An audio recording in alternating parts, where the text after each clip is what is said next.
process noise, which is a W at the end. And that W is a Gaussian process. It's a random variable. Whereas A and B are constant matrices which are deterministic. You understand that? This is what I explained to you. But the difference between this stochastic optimal control versus the network control system optimal control, because there A will have the stochastic or random variables. Don't forget that. You see the difference? So even if you don't have W, A and B are still stochastic. That's the difference. Okay? All right. So the infinite horizon essentially shows that W times P infinity, it converges, P converges to a steady state value, it becomes algebraic Riccati equation. The same thing, K becomes a constant, which is a steady state value. Now remember, even though that is a steady state value, that's not the same as any constant gain K. If you pick any constant gain K, it won't be same as K infinity. It's called suboptimal control. Yeah. Okay, so even though it's the same constant, but it's not the same constant, actually. So this is a finite horizon. So certainty equivalent stochastic value function. So you are using the same Bellman equation, you are getting the optimal. So you see that now I'm putting e's everywhere. That's the expected value. That's the only difference there. And then you have, there is a terminal constraint. There's an extra equation for a finite horizon, which doesn't exist in the infinite horizon case. And then you see that those are the value function. One, if the top one is the value function, the second one is the for the terminal value, and then you get the stochastic Riccati equation. You have an extra term there for the terminal constraint. Here is the optimal policy. It's very similar to what you got there. So read that paragraph there, because there's a lot of essence in there. So it talks about what is the difference between NCS and this, what is the stochastic value function increment, all that stuff. So I want you to read this, because a lot of times people don't read this. They only look at the examples, but there's a lot of meat. So remember, I was asking you all these questions. They're all in there. Okay? So we spend a lot of time trying to explain that, and people ignore it. That's what happens. Okay? So now you see that AZK, BZK. Now I brought it. You can actually add a extra term, WK, but you don't need to, because it's already there in stochastic. Okay? So now the Q learning. Remember, this is another thing we're going to use over and over again. Okay? We're going to have a break in about 2 minutes. So what I did, I took that and I wrote a Q function. The Q function is nothing but your Bellman equation.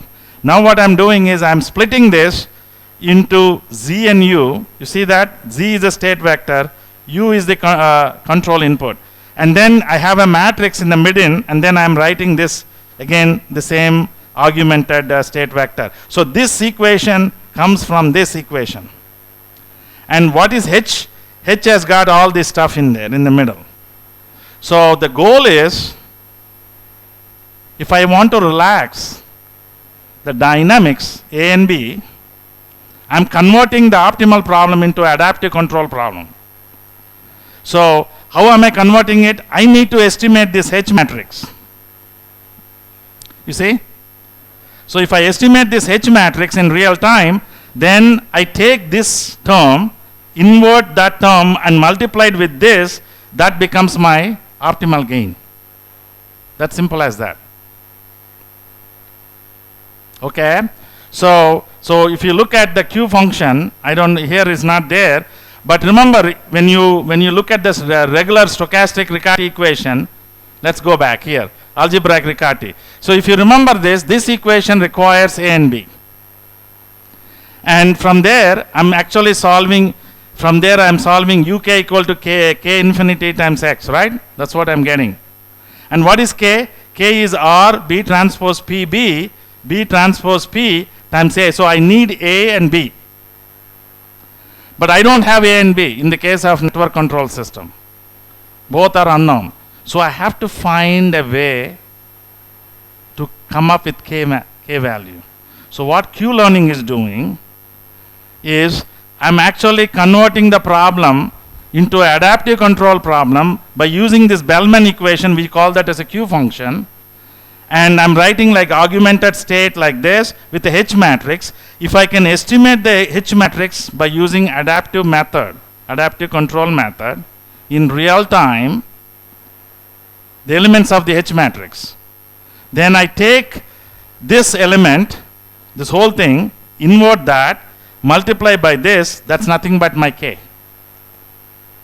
Simple as that. So by doing that estimation, I don't require A and B. This is how we are able to avoid the need for A and B. This is how we are doing it. And this approach is called Q-learning. You see that? So I took the Bellman equation, I kind of mathematically I made it smarter by removing it as Z and U on the left hand side, Z and U on the right hand side like a quadratic. In the middle I have a matrix. And that matrix I'm trying to estimate it as an adaptive control problem. And once I estimate it, I look at the bottom row. Okay, and then I take this transpose inverse times this, that becomes my gain. And mathematically we saw yesterday. Go back to your oral slides. Okay, so here, that's what you're doing. And how are you estimating it? Basically, you're using the temporal difference error. So here is the estimate of J with respect K hat with K minus 1. So this is called temporal difference error. Okay, so the temporal difference error is the error in the estimated value of the value function at K and K minus 1 or K and K plus 1. And we use that history of data to actually pose this into adaptive control problem, and you get an update. You see this? This is how I'm getting a parameter tuning of this. This is a least squares approach. Standard least squares approach, and I'm trying to get that parameter update, and once I get the H hat bar, I can reconstruct my H matrix, and once I reconstruct it, I look at the bottom row, and I take that diagonal element, invert that, multiply by the other element that gives me my control gains at every instant of time. Then U equal to minus K times that. You don't need A and B. Okay? And you're going to play with those code that I showed you. All right? So that's what I wrote here. U1 K hat times this. You see that? I take that diagonal element in the second row, I invert that and I multiply by the other element, that is KK, and that's same as that. So it shows by lemma 1 the optimal control estimation calculated with the adaptive estimation of Q is equal to the optimal control U1 hat equal to U2 hat. So that's a theoretical result. You've proven that. Okay? And so this is the stochastic case, and you see that the same thing you're going to do, and we can show that the same Q-learning control in stochastic domain. Okay, so I'm going to stop here, guys. We'll continue. So let's have a break. It's 11:10. Let's have a 5-minute break. Let's be back in about 5 minutes. Got it? Otherwise, you will having delayed lunch again. Program example 2.8 or 2_8. That's the main code. You run that one, it shows up all these plots. Okay, this is how I renamed it when I was fixing this version issue. Okay, so I don't know, I only looked at 2023, but you said it runs in 2018 also. Yeah.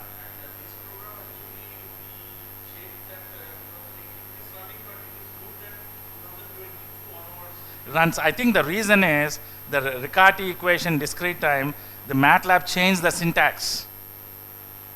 And so when that's why, so when we run that in the old one, it has a different syntax than in the new one. That's basically what was causing that. So I redid it just to fix that part. Yeah, anything I write, it won't be a problem because we basically built. But when you are calling from some of those MATLAB code, that's where I was telling yesterday, you know, there were issues. Yeah. Yeah, but otherwise should run. So how are we going to do the tutorial, here or down in the lab? To bring their laptops?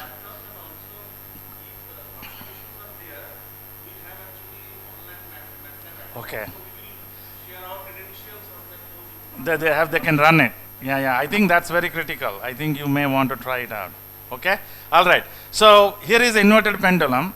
An inverted pendulum, you know, that is inherently unstable system, right? So here we are trying to stabilize it at the same time doing optimality. That's why I said optimal, by mean optimality means it's also stabilizable. There's no, it doesn't, you know, it basically goes without saying. When you are claiming that your controller is optimal, that means it's also stable. Okay? So basically here you see that the dynamics are in continuous time. We had a noise, white noise. You see that it's a distribution from 0 to 1. And we're using a Q-learning. It's not a network control system. We just a simple Q-learning based system. And so I'm assuming that dynamics is unknown. Okay, the dynamics is unknown. We don't have any network because this is the background part of it. So I still, if I need to really do that, I have to solve the Riccati equation. So I'm not doing that. I'm using directly the Q-learning that I explained to you. Okay, and you can see on the right hand side that the tracking error basically with unknown dynamics, then nicely converts to become 0, because this is a regulation. So I'm starting with any initial value and I want to drive all the states to 0. You see? And even if I don't have A and B, I'm able to show that. And how I'm doing it is just like I explained to you in the Q-learning. So you can see that the augmented, somebody was asking me, the augmented state is essentially the original state, then the change in the state, and some other quantities here. That's the augmented state. And you see that W is basically the noise, and there is an initial control. We call that as a admissible control. This is very important for optimality. How many of you heard of admissible control? There's a difference between a regular control and admissible control. So I'll tell you the difference. In a regular control, it's bounded. Let's say you want to start with a bounded input. Admissible means it's needed as part of optimality. Admissible means that cost function, remember that when you plug in the control, should not be infinity. It should be less than infinity. So that means that it should provide you with a finite cost. Okay? So in the book, there's a definition of what is admissibility. So you need to start your controller as an initial admissible control, not initial bounded control. Now, why is that? Because let's say your cost function, okay? So these are very interesting things. I'd like to write it, but we won't have time. So look at this. So let's say you have a summation k equal to 0 to infinity 1. Is that becomes infinity or it is less than infinity, guys? Huh? So it's 1 is bounded. Let's say my control input is u, is bounded, right? So if I sum it up, what do I get? I get 1 plus 1 plus 1. So what is this? Is this less than infinity or equal to infinity? So basically that, even though the controller is bounded, doesn't result in a, so that is not acceptable. That's why we really need to have 1 to the power of k or whatever here, some constant times this, so you have 1 plus half plus 1/4, and ultimately this series will become 0. So that's what we call this. This is initial admissible control policy. For optimal control, that's required. The initial admissible control is needed, and that's an assumption that we make, you know. So we make that assumption, and everywhere you study, we need that. Okay? So then what happens is, you see that W1, this is basically that basis functions we are generating, and once you have that, then you have your the learning rate 10 to the power of minus 6. You basically do the simulation, and you show that all of these states converts to 0. and you can run this as part of your stuff there, okay? So this is a discrete time in nonlinear system. Now you can see that f and g are nonlinear. You have this value function the same as in linear systems, but you have a discount factor called gamma. Now this gamma guy helps you to converge that gamma as the k goes to infinity, that keeps going down. So basically what you are saying is a discount factor, because you don't know the future reward values in reinforcement learning. Therefore you want to put a discount, because since you don't know what will be the future reward, okay? And mathematically what it does is it helps us that value to stay within less than infinity. That's why you do the discount factor. So the gamma has to vary from 0 to 1.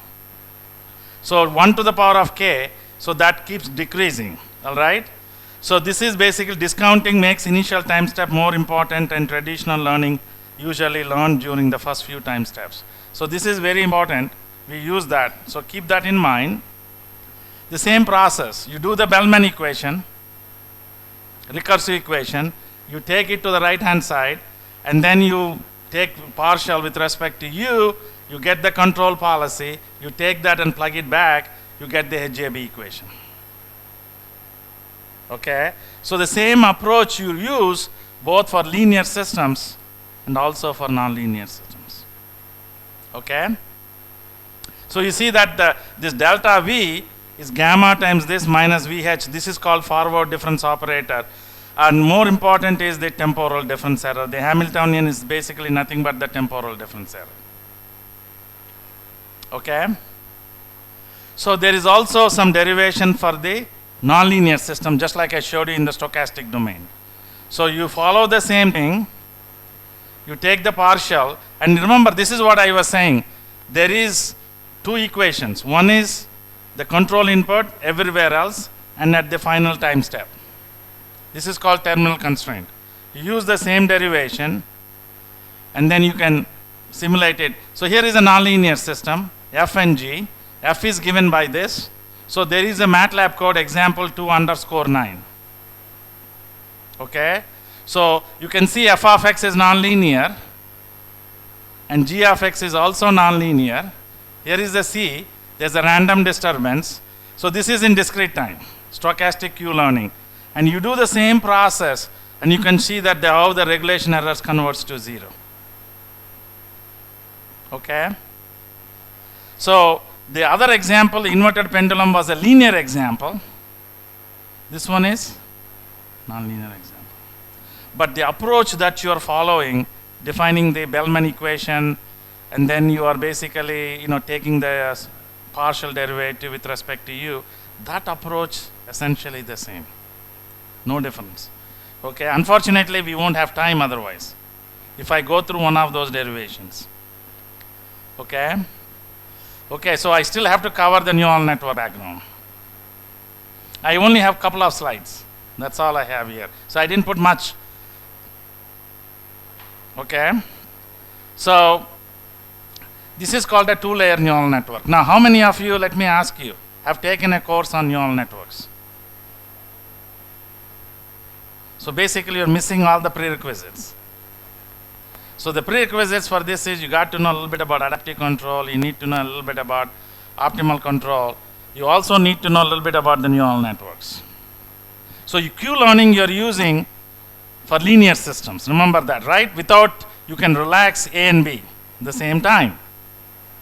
Neural networks do the same thing for a nonlinear system. If the system is nonlinear, then, so remember you guys said the Travis paper? That paper essentially relaxes the need for F. G is known there. Okay, so when you run the code, slides yesterday I showed you, I used an identifier. The identifier relaxes G also. Okay, so that comes from adaptive control. So let me ask you, how many of you have taken adaptive control course? So, you guys taken adaptive control? Where did you guys take it? Calcutta? Calcutta University. How about you? Huh? NPTS course. So what does that mean? I don't know.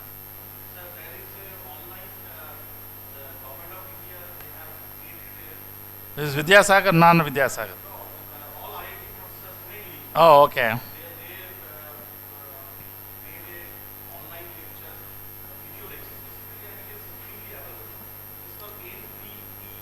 Oh, NPTEL. Oh, okay. Okay.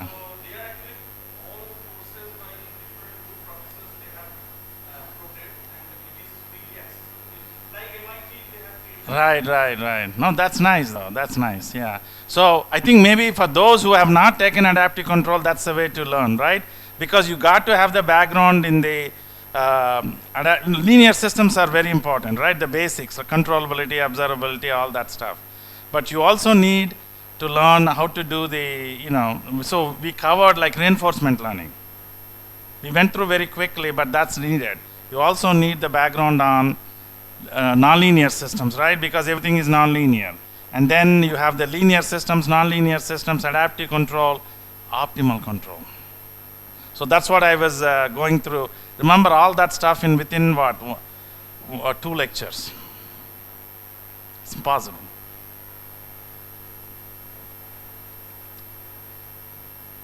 So I think you need to have that information in order to understand this. So you see the technology where it's going now. Yeah. So you can't skip something. If you skip something, then you probably won't understand it. Yeah. Any questions here, guys, before we get into neural networks? So the neural networks basically are approximating the dynamics of F and G. Okay? Either you do that or you can approximate the value function and you can approximate a neural network, the control policy. So you need at least a minimum of 2. Yesterday somebody said about an actor critique. So one is called actor, which generates the control policy. The other one is called a critique, which approximates the cost function or value function. So you need 2 neural networks.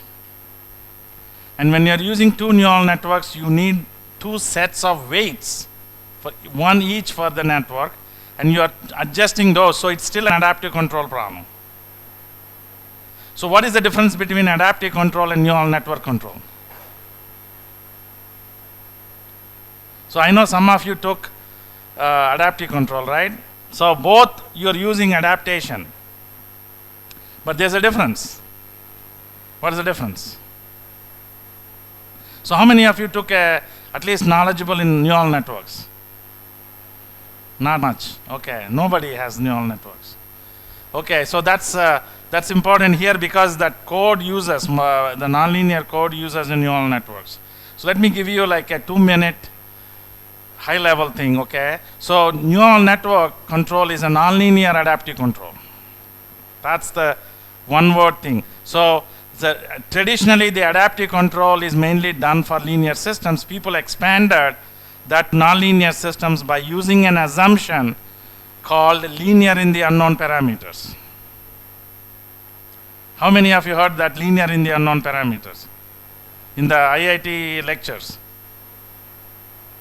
Linear, so if you have a nonlinear function, it has to be written as linear in the unknown parameters. So what it means is, so you take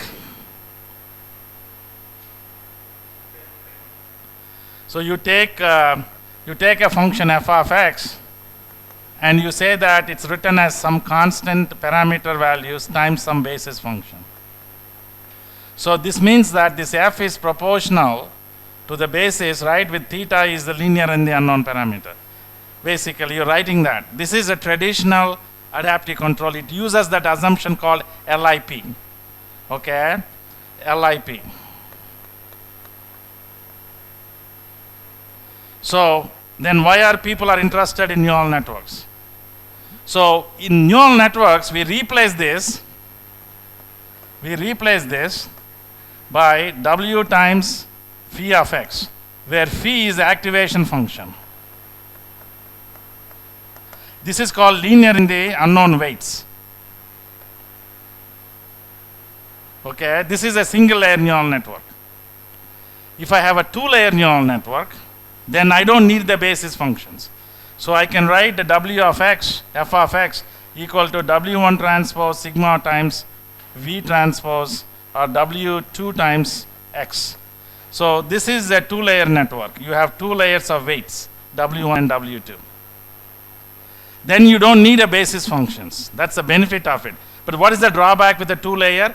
You have to find a way to adapt W1 and W2 so that it converges. And that's the problem. Okay? So how many of you understand what a basis function is? I know some of you said you took linear algebra, right? Did you guys take a course on linear algebra? Huh? So what is a basis function?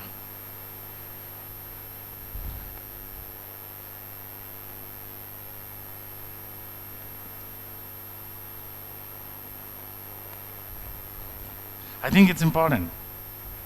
Remember I said that that's what is learning versus, yeah. So I'm positive, did you take with a math professor or an engineering professor? Oh, that's different.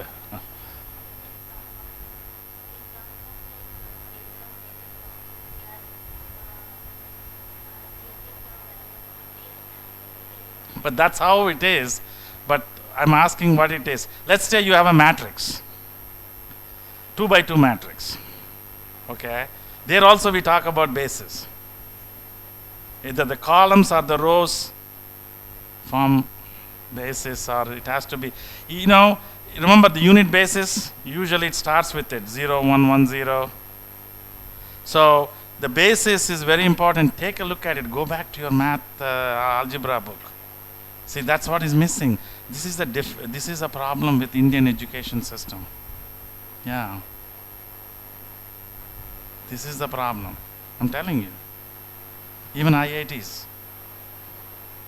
Yeah. So I went to a Kanpur. You know, Behra's group, right? This is a robotics group. You know, he's pretty good and all that. I have very high respect. So they didn't know all this neural network I was going through. I offered a few classes. Man, you should see. They were so happy that how this is the neural network. Yeah. So I think my suggestion is take a math book on linear algebra. Look at it. So in order for a matrix inverse to exist, we also say the rows or the columns of a matrix has to be linearly independent. Have you heard of that saying? Yeah. So that means that each of the row or a column has to span a particular direction. Those are your unit bases. So in a nonlinear function, like a polynomial, for example, or when you are expanding e to the power of x. So if you take my course on 5000 level, which is undergraduate students take, I explain all this. This is a fundamental difference. So e to the power of x. Remember, we did all those expansions when we were in high school. So e to the power of x. How do we expand that? Is a plus or a minus? X.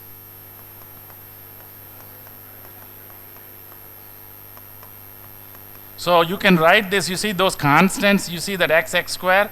So you can actually write this constant 1, then 1 over factorial 2. This is your theta. Then your basis basically becomes 1, right? This is also x square, x cube. So this basically becomes your basis. And this is your constant. So what I mean is, we do all this, and Indian education system only gives you how to solve it, but doesn't explain it. So where does it hurt us badly is when we have to come up with something different. We don't know.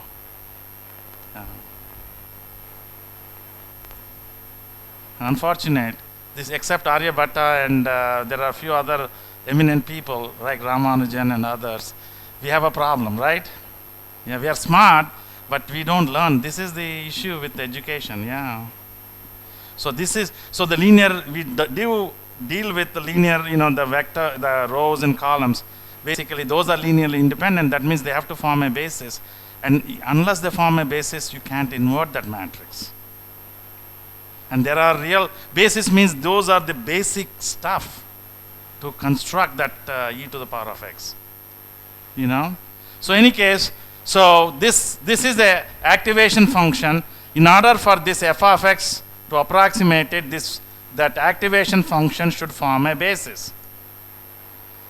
And sometimes it's very difficult to come up with a basis. So there are so many basis functions: splines, trigonometric functions, polynomials, okay, sine, cosine, all those, they all form a basis functions. And if you remember, you take a physical system and you derive the dynamics, many times the dynamics are given in terms of trigonometric functions. So the goal was, you need to have that in the neural network, then you're adjusting the weights, it becomes a traditional adaptive control problem.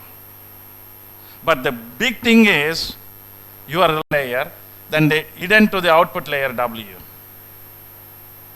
Okay? So you feed the inputs x, the vector, it approximates it.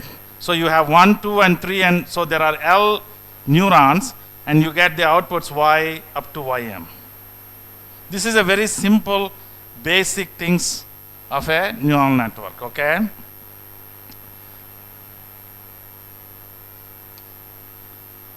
So we use neural networks to approximate nonlinear functions. Remember that.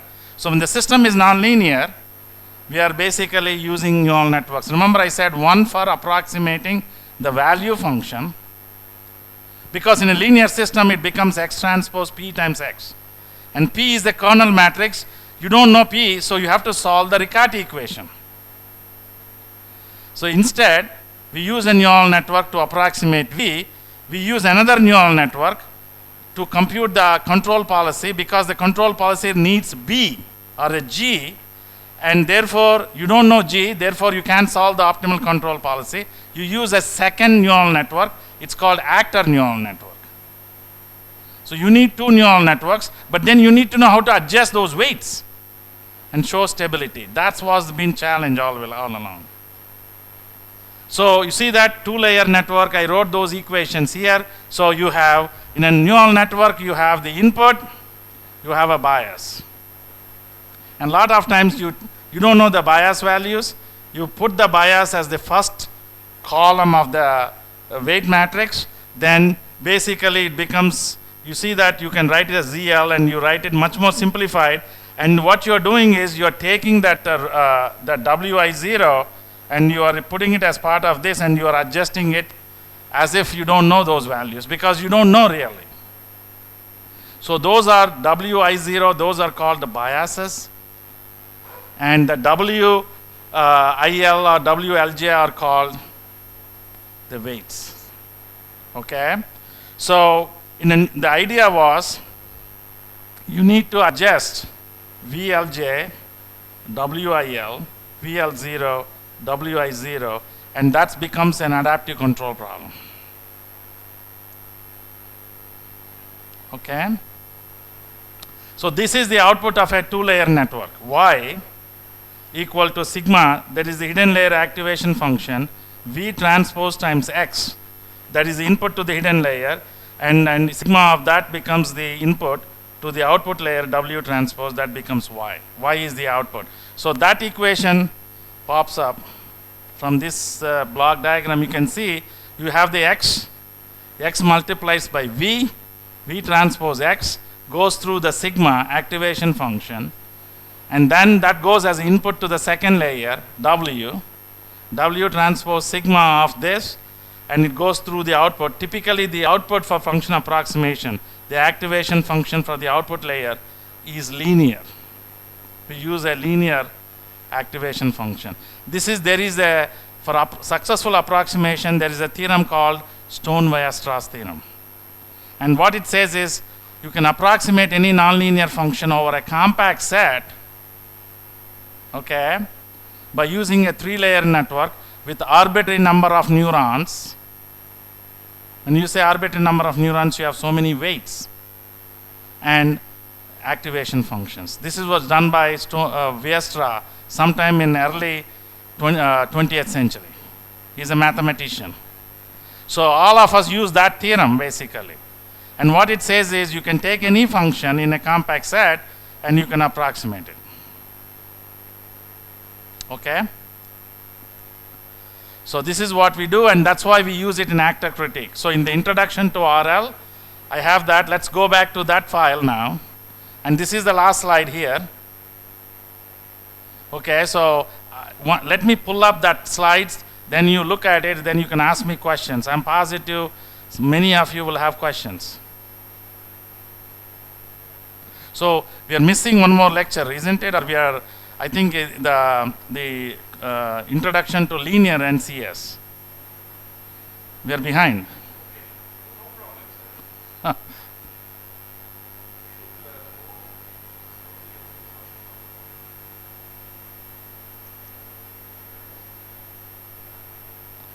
No, we have to catch up. We cannot just back off. So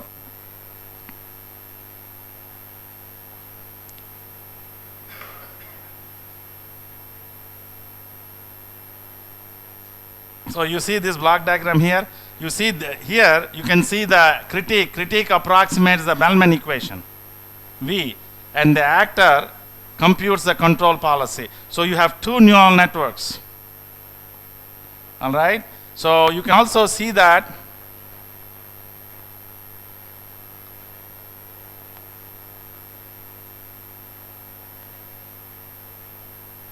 so I'm using an identifier to approximate FNG. Okay, once I get the FNG, I'm using, this is the controller. So I'm using, you can see the critique neural network approximate the value function.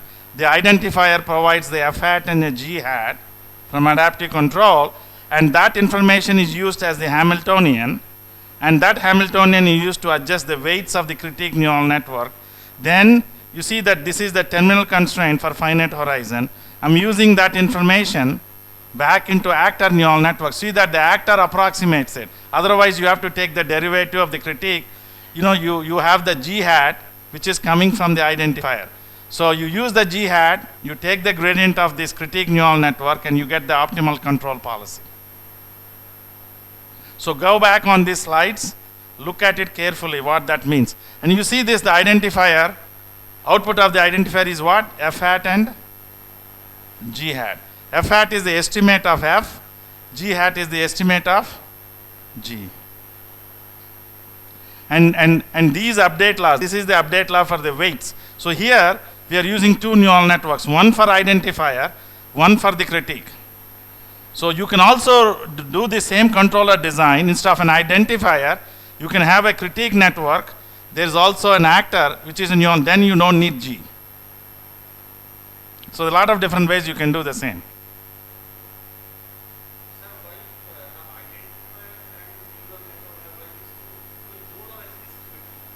Right. So the identifier basically uses a neural network. The reason is the identifier, we are assuming the states are measurable. Typically identifier, you can assume that the outputs are measurable. And you can estimate the states as well as the dynamics. You can do both. So here we are assuming that the identifier, okay, is basically estimating the states. This is how you compare whether you are able to. So you can see that I'm writing x dot equal to f of x plus g of x times u. I am writing as two different elements, but it's the same neural network. So I can put it like a matrix form, and I can have one neural network approximating a big network, and then I am going to split that, one for f, one for g. Okay? So here you see that x tilde dot, x tilde is x dot minus x hat dot. I'm assuming this is measurable. But in many cases, the state vector is not measurable. So you use the output y, and you compute the y tilde, and use the y tilde to adjust the weights. So in this case, I'm using x tilde. You see that? This x tilde, so I'm adjusting the weights by using x tilde, which measured quantity. Okay, so the identifier in this case is giving you f and g, estimate of f and g. Okay? Right, the system has to be observable. That is correct. The system has to be observable. So that's an assumption we make. So here is the robotic system simulation results. And you can show that it converges, and you have the identifier errors also converge to 0. It's using neural networks, okay? And you can extend it. So here is the paper. I was telling you the paper you guys asked me. This is the paper, that the discrete time. I think she's not watching. That's your paper that. Okay, but you can pay a little attention here because you asked me the paper. So that's the one, that first one. The one that you guys ran intro to RL, discrete time, and that's the paper. So if you have a copy of that paper, you can actually see those equations and examples. Yeah. So there you see that we are using, here is the residual error or the temporal difference error. That E. And then how you construct that, and here is the block diagram. Example 1 and example 2. Yeah, there are examples here, yeah. Okay. So I think we are behind by one lecture. What do we do? That how is this exploration thing comes in. So I just thought very quickly give you a little with a very high level. Okay, so if you look at this example, if you see this example, so you have a nonlinear system, and here we omitted all the activation functions.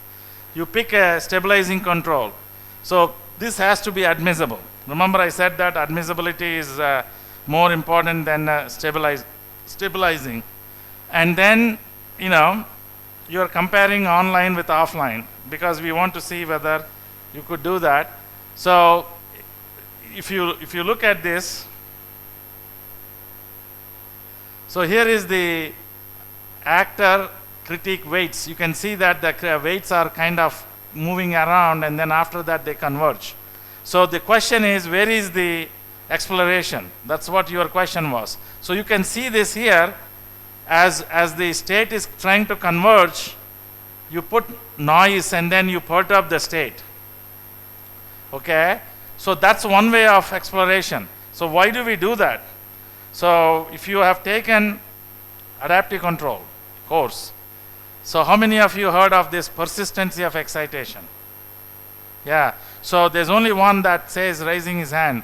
So persistency of excitation is a condition that's called PE. So this is a very physics-based condition. Basically, if I really need to understand what is inside the system, think about the system as a black box. I need to know what is inside the system. So what do? I basically, it's not just I apply a signal in the input, and I don't expect that whatever is inside that box will show up as the output. That only happens when the input signal is called persistently exciting. So what does it mean? It means that your signal has to cover mathematically n dimensions. It has to basically span, so that you are exciting what we call all the modes of the system which is inside that black box. Okay, so think about this. Let's say you apply some signal. Let's say you have a blade, you're holding the blade on one hand and you're moving it. So what happens is you get some sort of a vibration, but you do a little differently, you get a different set of vibrations. Now those vibrations provide you with certain harmonics. Okay, and those harmonics you can add them up to become a series. So there are what we call, those are modes, basically basic things that are representative of the physical system inside that black box. So if the input is not persistently exciting, that means you are not exciting all the modes of that black box. As a consequence, you don't see those terms appearing as the output, in the output. So what will happen if you don't see it? You don't know that the actual behavior of the system. You see? So a good example is, like you probably heard, right? When they design bridges, they look at the load and all that. There's a reason, right? Because when army marches, a bridge, it happened before. The army is marching synchronized with the oscillations of the bridge. Okay, and when that input actually is going and colliding with the actual oscillations of the bridge, that blows up and things have collapsed. Resonance. So the idea was, if you have understood those modes, then you can actually look at what type of signals you should apply or not to apply. Okay, so for identification, if I want to identify what is inside the black box, I need to have that input signal to be persistently exciting. Why? What is identification? That means I'm trying to learn the behavior of the system. So if I'm not applying that signal which is persistently exciting, I will get a completely different system that is not representative of the black box. That's the main issue. Okay, it has a condition. It's very difficult to either verify or guarantee the PE. But there are ways you can do it. One of them is just the noise. You put a random noise, and what you do is you're trying to perturb the system, and by doing that you're expecting that the modes will be displayed as part of the output. Okay, so here you can see that's called probing noise, and a lot of times we use probing signal. So this is a probing noise you're putting on the top of the control input, and then you are removing it after some time. Okay, so by doing this, basically you are saying that the signal will be persistently exciting. Okay, so you can see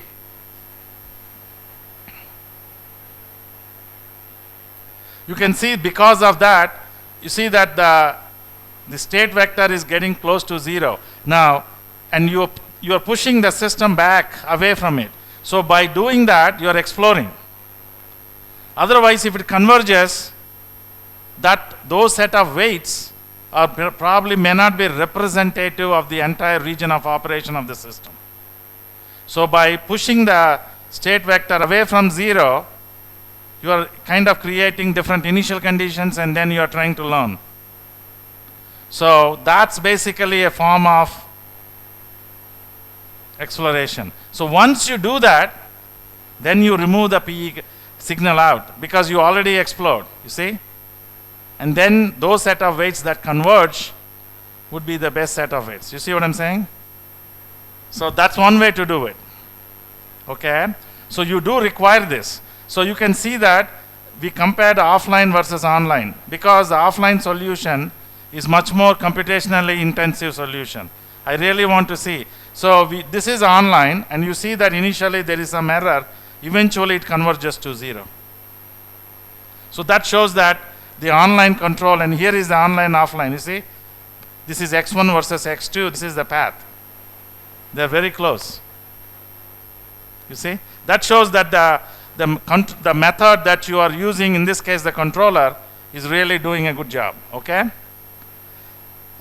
All right. So any other questions, guys, before we start the new chapter?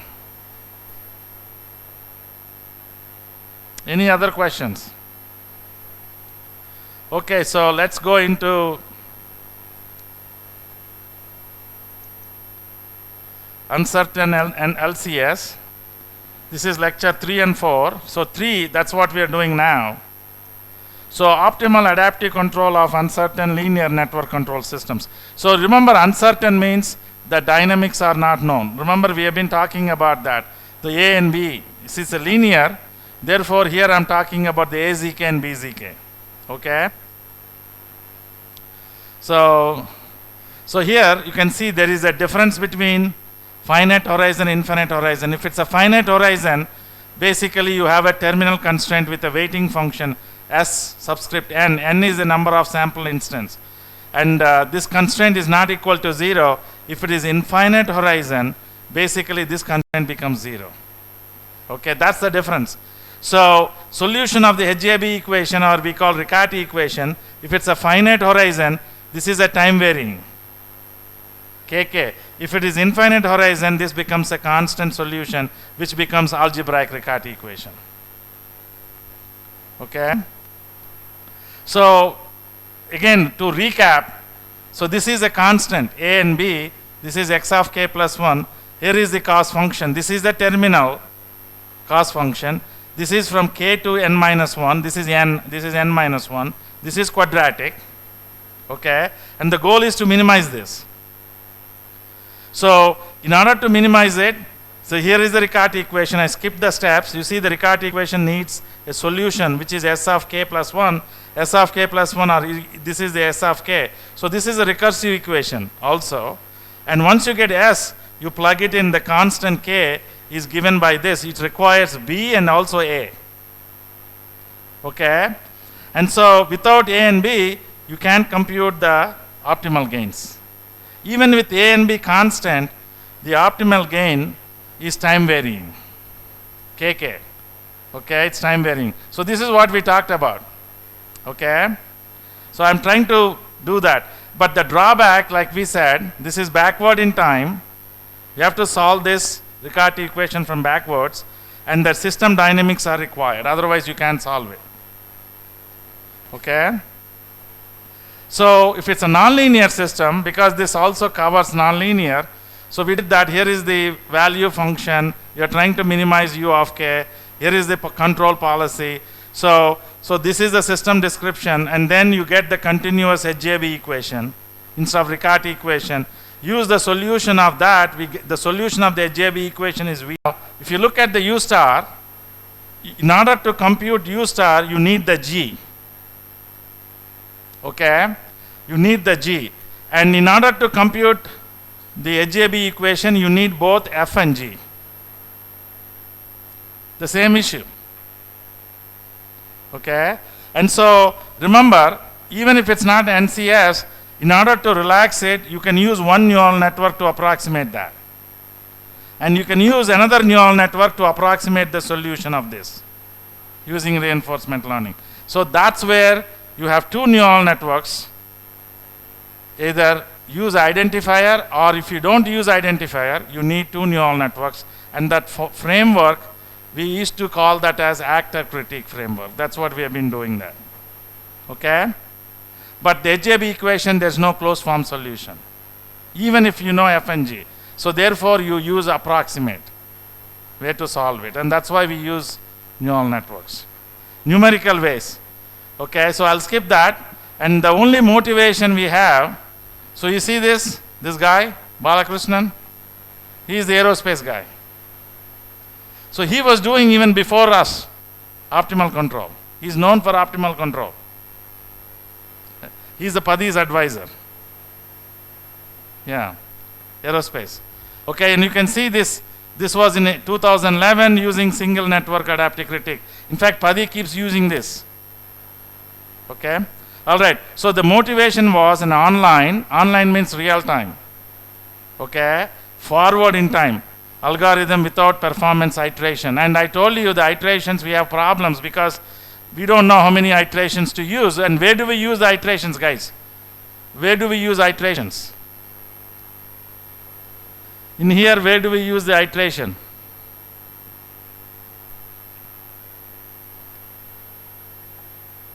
Where do we need iterations? I know the intro to RL, there is one of the code uses the iteration method. And the other one uses without iterations. That's the traditional adaptive control. So why do we need iterations here?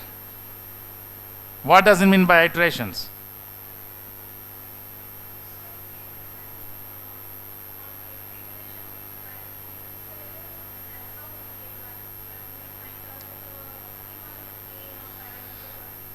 The iterations are mainly to solve the HJB equation or Riccati equation. Because there is no closed form solution, you need the solution of the Riccati or the HJB equation. So basically you're holding the time and you're iterating it. That's what we do it in, if you have taken a numerical analysis course, you create a mesh and you hold at one point and then you basically iterate till it converges. Yeah, so when you say converges means you take the value, that's the solution of that, you check the value function of I, and you minus the value function at I minus 1, the previous iteration. If that difference is less than some epsilon, then you think that the solution has converged. So that is the numerical solution, or a way to find the solution to that HJB equation.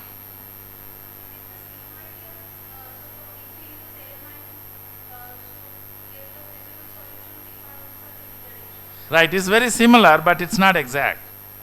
Yeah.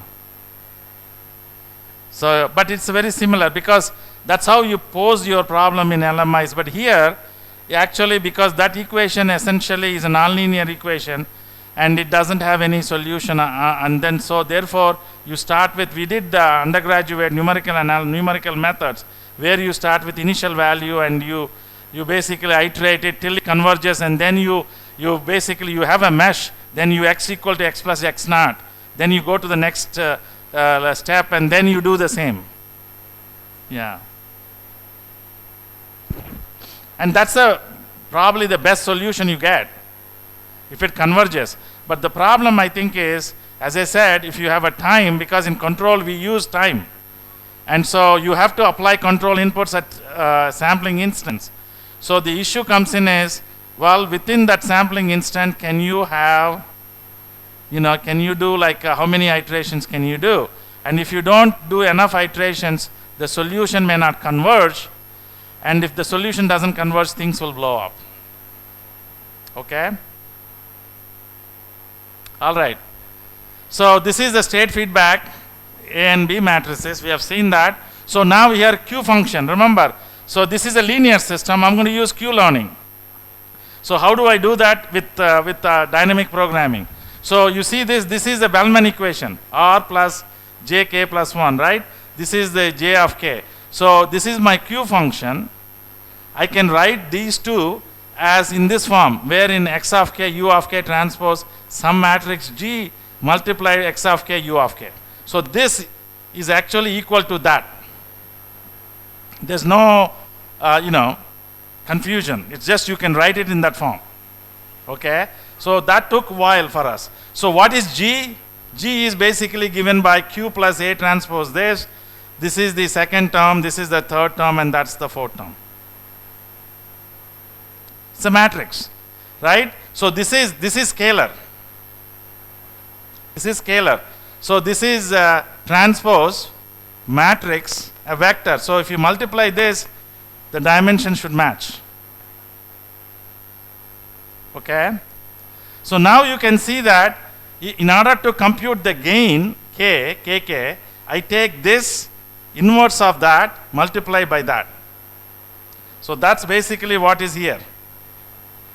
See, inverse of that term, multiply by that term, this is my kk, which is exactly inverse of this, multiply by that, is my kk.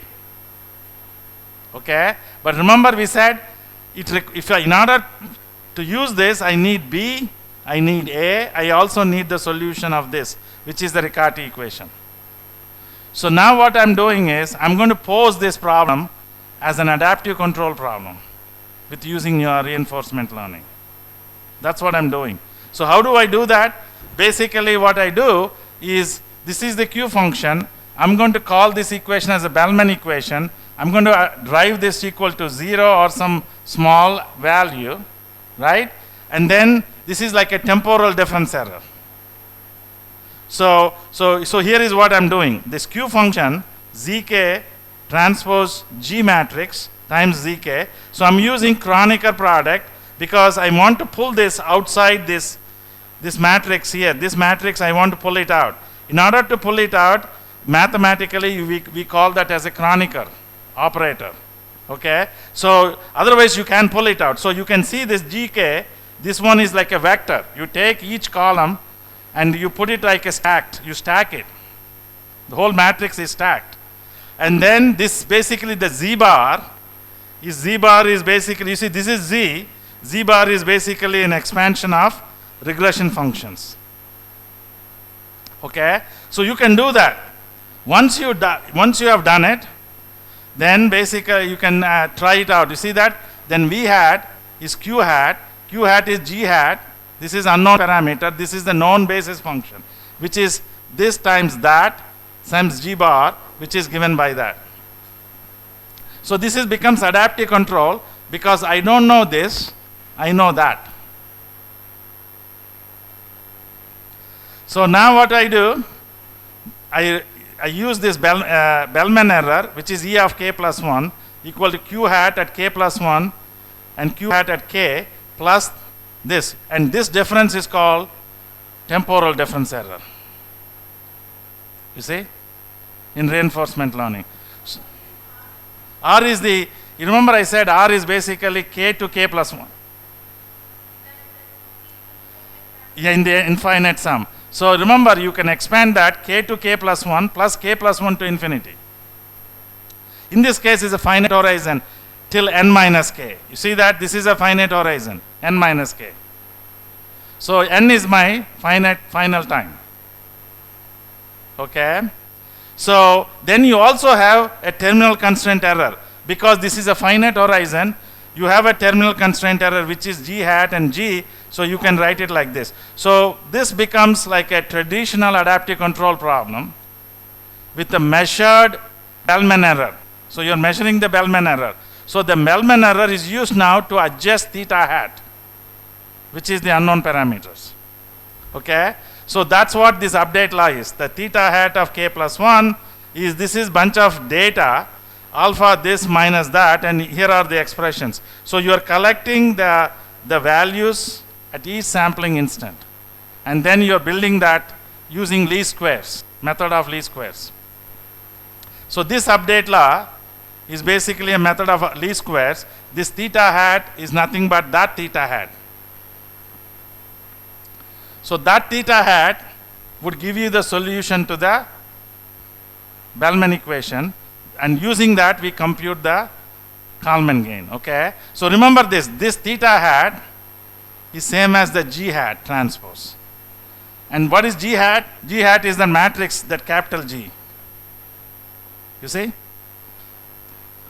So basically you're taking the matrix and you're converting into a vector, which is G hat. Then you're estimating the G hat using adaptive control. Then basically you are taking the vector and you are redoing it as a matrix capital G, which is given here. Okay, so you see that capital G, G of k, and then what you're doing is you take the bottom row, take that diagonal element, you take the inverse of that, and you multiply by the first bottom element, and that gives you the kk. Okay, any questions here, guys? I want to make sure you understand this because we're going to repeat this for linear system. Any questions here?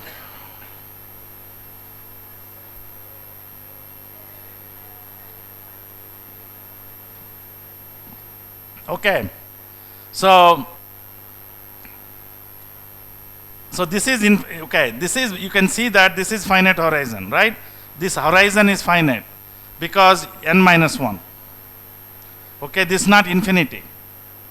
Because of n minus 1, this is k, I equal to 0 or I equal to k to n minus 1.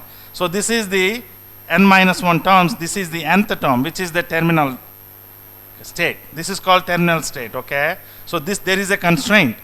So for example, you're parking a car. I don't know whether you drive a car. So the car can have coordinates x, y, and z, right? But there is an additional one. The additional one is the orientation. So I can park the car perpendicular or just 90 degrees. I can, the same location, I can turn the car like this. So x, y, z is the same, but the orientation of the car is 180 degrees. So that terminal constraint essentially dictates what is the terminal state of the system, how you want it. Okay, so you have to satisfy both.